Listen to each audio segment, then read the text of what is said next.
E se toda a história de Jesus não fosse sobre um homem há 2000 anos, mas sobre você?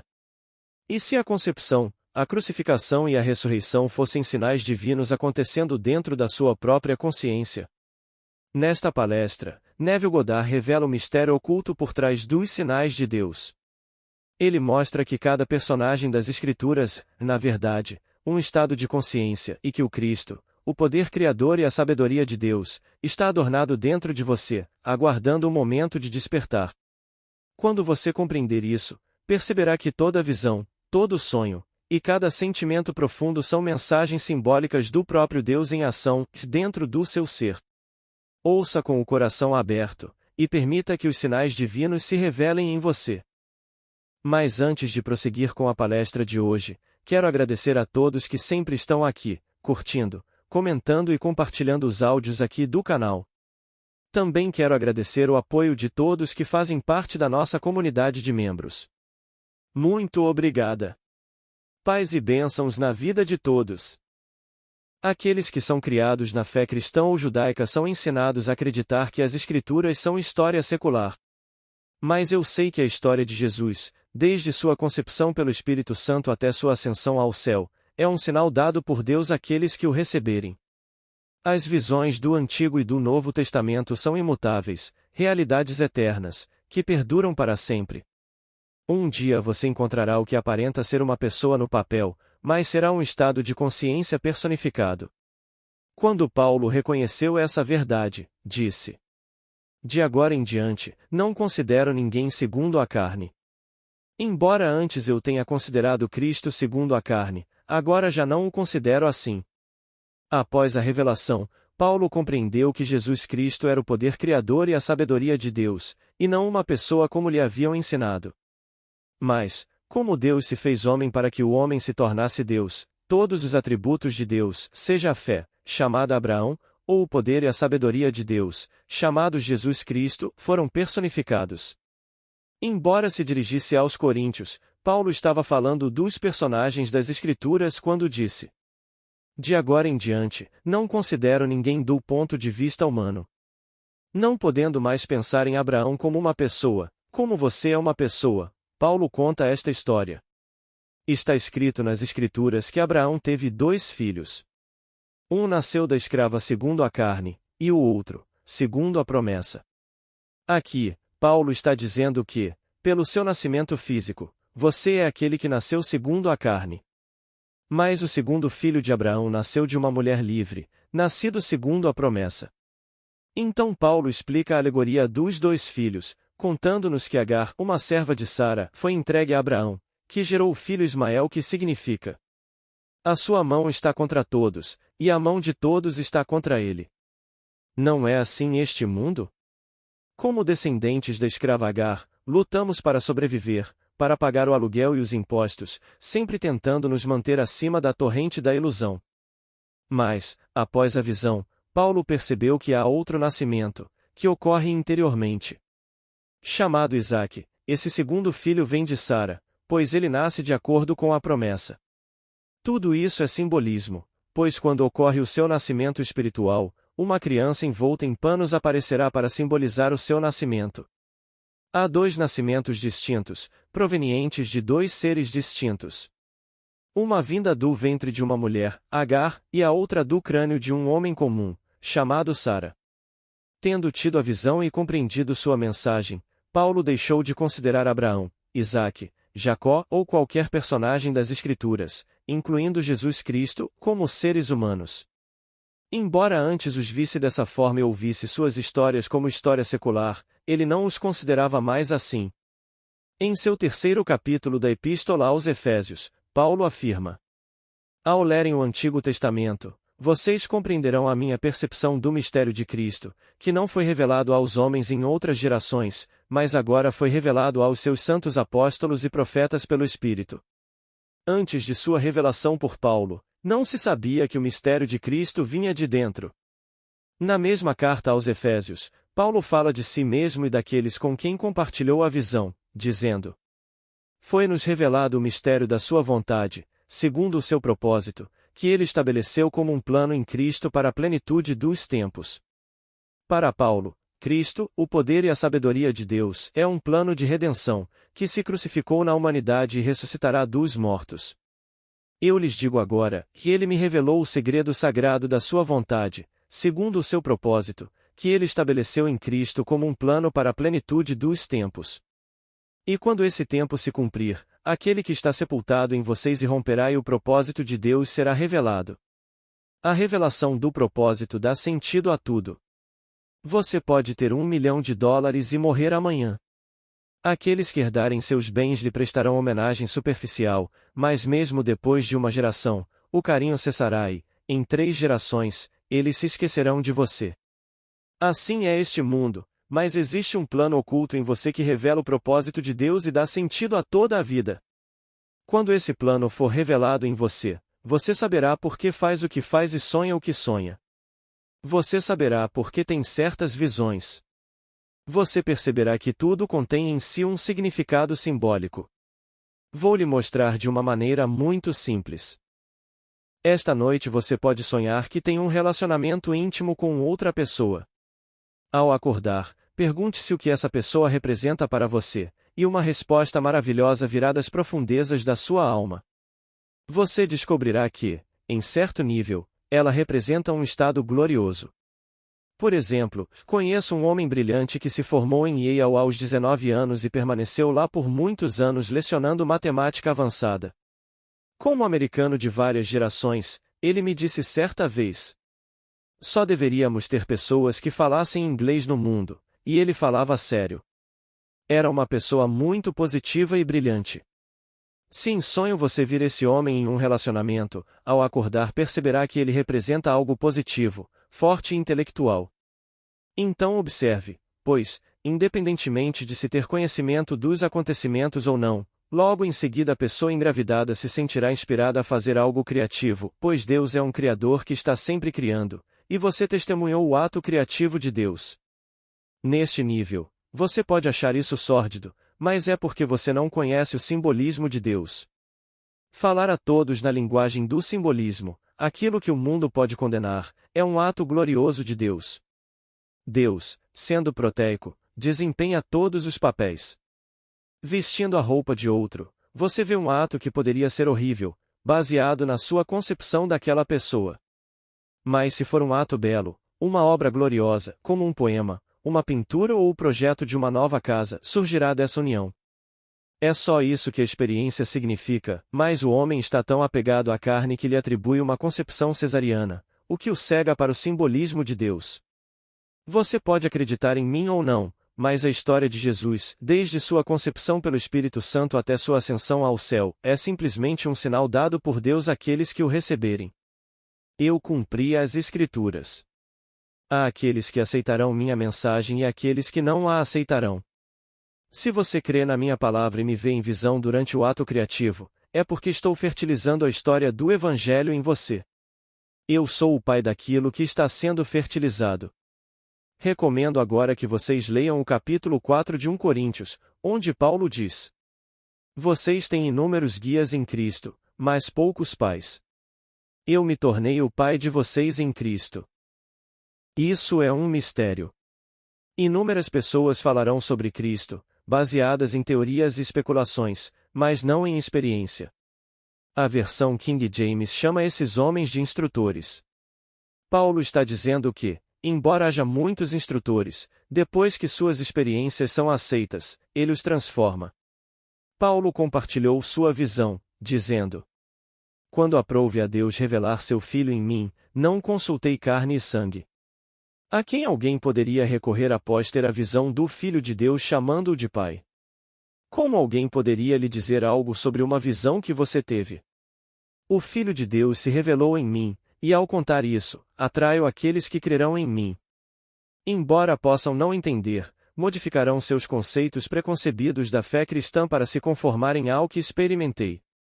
A união ocorrerá e esse conceito se desdobrará dentro deles.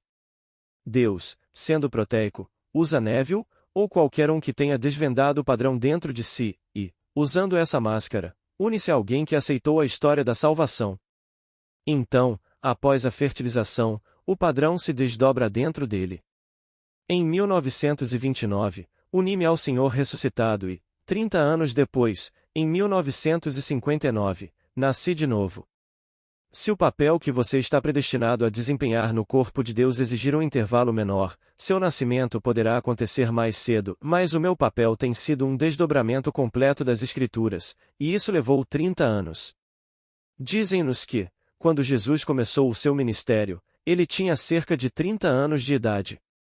Isso não significa 30 anos após o nascimento físico, mas 30 anos após a união espiritual. Só o Pai sabe quando ocorrerá o seu nascimento espiritual, mas lemos no livro de Abacuque. Toda visão tem o seu tempo determinado. Ela amadurece e floresce. Se demorar, espere, pois é certa que se cumprirá e não tardará. Paulo nos diz que existem 8 níveis no corpo de Deus: os apóstolos, os profetas, os mestres, os que realizam milagres e assim por diante. Se você está destinado a desempenhar um papel diferente do de apóstolo, então talvez o período de latência entre a união e o nascimento desse papel específico não seja o mesmo. Não existe sonho, nem visão, sem significado, pois Deus fala ao homem por meio do sonho e se revela em uma visão. O que você experimenta em visão é adequado para aquele nível específico do seu ser, mas quando reduzido a esse nível, o pensamento se torna totalmente equivocado. O homem, tendo comido do fruto da árvore do conhecimento do bem e do mal, decide o que é certo e o que é errado, mergulhando assim no pântano da confusão. Mas, ao se voltar para trás, descobre que nada é certo ou errado por si só. Em certo nível, é certo, e em outro, é errado. Portanto, aprenda a aceitar cada nível, e, ao fazê-lo, você ascenderá à árvore da vida para descobrir que cada nível, visto de lá, é correto, desde que você saiba interpretá-lo.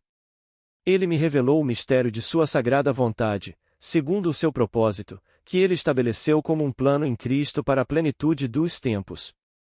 Agora sei que Cristo não é uma pessoa, e não considero nenhum personagem bíblico do ponto de vista humano, mas sim um estado de consciência personificado. Antes eu considerava Cristo do ponto de vista humano, mas agora o vejo como o poder criativo da imaginação e a sabedoria da imaginação, com um plano oculto nesse poder. Agora sei que sou a cruz que o poder de Deus carrega, à medida que seu plano de salvação se desdobrou em mim. Ele despertou e ressuscitou em mim, e toda a história de Jesus Cristo se revelou em mim como Deus Pai. Eu lhes contei minhas experiências. Se o mundo não acreditar em mim, realmente não importa, pois encontrarei meu remanescente, meus 10%, que acreditarão na minha história, apesar do que acreditavam antes. Nesta plateia, há aqueles que, embora frequentem regularmente, continuam trazendo consigo suas barreiras e não aceitam minha história. Outros, trazendo consigo suas ideias preconcebidas sobre as Escrituras, vão embora para nunca mais voltar. Uma amiga trouxe uma senhora encantadora à última palestra, ocasião em que ela me disse que consideraria minhas teorias. Eu lhe disse que não eram teorias, que eu falava por experiência própria. Então ela disse: "Mas eu sou uma ministra ordenada", e eu respondi: "Isso não significa nada para mim." Você teve a visão de Cristo? Aquele que a ordenou teve a visão de Cristo? Se não, é como se um cego guiasse outro cego. Vocês não podem levar em consideração minhas teorias, apenas o que eu vivenciei. Se isso não se encaixa na sua concepção preconcebida das Escrituras, tudo bem, mas estou compartilhando minhas visões, minhas experiências. São todas revelações, não teorias. Ela foi muito gentil e saiu dizendo que aquela era sua primeira palestra. Você não vem uma vez, ouve algo tão radicalmente diferente do que foi condicionado a acreditar e espera engolir tudo sem questionar. Eu pediria à minha amiga que lhe emprestasse meu livro, Ressurreição, e que lesse o capítulo sobre ressurreição. Está tudo documentado. Eu mencionei o Antigo Testamento e, assim como Paulo, peço que vocês mantenham em mente minha interpretação do Antigo Testamento enquanto leem minhas experiências. Se assim for, vocês encontrarão luz naquilo que antes não compreendiam, pois o padrão despertou em mim. O Novo Testamento é o cumprimento do Antigo. Não é o contrário. O padrão, o mistério da sua vontade, permanece selado no Antigo Testamento até a plenitude dos tempos, quando o selo é quebrado e o homem individual ressuscita, cumprindo as Escrituras. Se você testar seu poder criativo neste nível, a afirmação "tudo o que você desejar, acredite que já o recebeu e o receberá", deixará de ser apenas uma grande teoria da boca para fora e se tornará realidade por experiência própria. Acredite que você é o homem, ou a mulher, que deseja ser. Sinta a sensação de que você já chegou lá. Observe o mundo a partir dessa premissa, reconhecendo sua verdade. Agora, acredite que sua crença tem o seu momento determinado para florescer. Persista em sua convicção e nenhum poder na Terra poderá impedir que ela se consolide em fato. Isso é cristianismo. Não há limites para o seu poder criativo. O problema mais terrível será resolvido se você simplesmente conceber uma solução em sua mente. Qualquer pessoa pode fazer isso. Não é preciso ser um Einstein para imaginar um problema resolvido. Não limite seu poder criativo determinando os meios e métodos para que isso aconteça, pois a imaginação dispõe de caminhos que ainda não conseguimos compreender. Não se preocupe com o como, quando ou onde, apenas com o resultado final. Se você está endividado, qual é a solução? Ganhar na loteria ou um tio falecer e deixar sua fortuna para você? Não. O objetivo final é estar livre de dívidas. Como você se sentiria se todas as suas contas estivessem pagas? Imagine essa sensação e deixe que ela se torne realidade.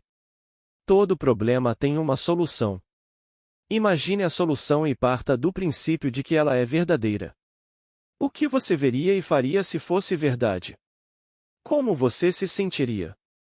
Persista nessa sensação e, de uma forma que ninguém sabe, a solução se concretizará. Nada é impossível para Deus, e Deus está crucificado em você como sua própria e maravilhosa imaginação humana. Nunca houve e nunca haverá outro Deus, e todas as coisas são possíveis para Ele.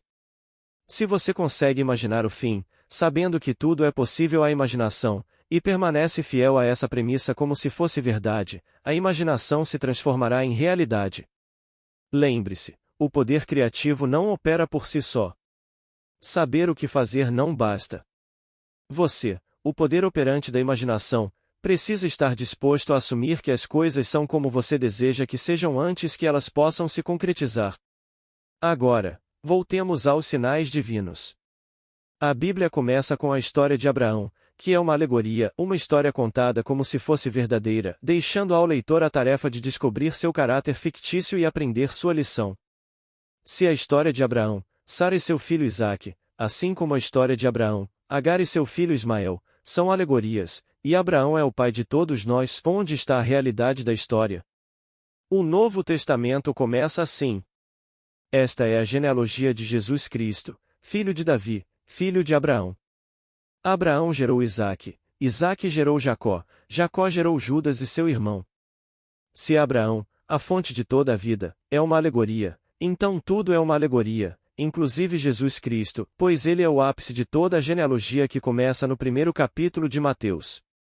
Busque e você descobrirá que as Escrituras são um plano maravilhoso de salvação, oculto em Cristo, o poder criador e a sabedoria de Deus, que foi crucificado no homem como sua própria e maravilhosa imaginação humana. Sabendo que esse plano está contido em você, a fé o despertará. Você pode estar completamente alheio ao momento em que o plano foi fertilizado, mas ele deve ser fertilizado por alguém que despertou do sonho da vida, pois o plano que há de nascer é espírito. Alguém que ainda não despertou pode ser usado para dar origem a um belo poema, uma peça teatral ou uma história maravilhosa neste nível, mas o plano de salvação de Deus só pode ser fertilizado por alguém que já ressuscitou dos mortos, e Deus, sendo proteico, assumirá essa máscara para desempenhar esse papel. Agora, vamos entrar no silêncio.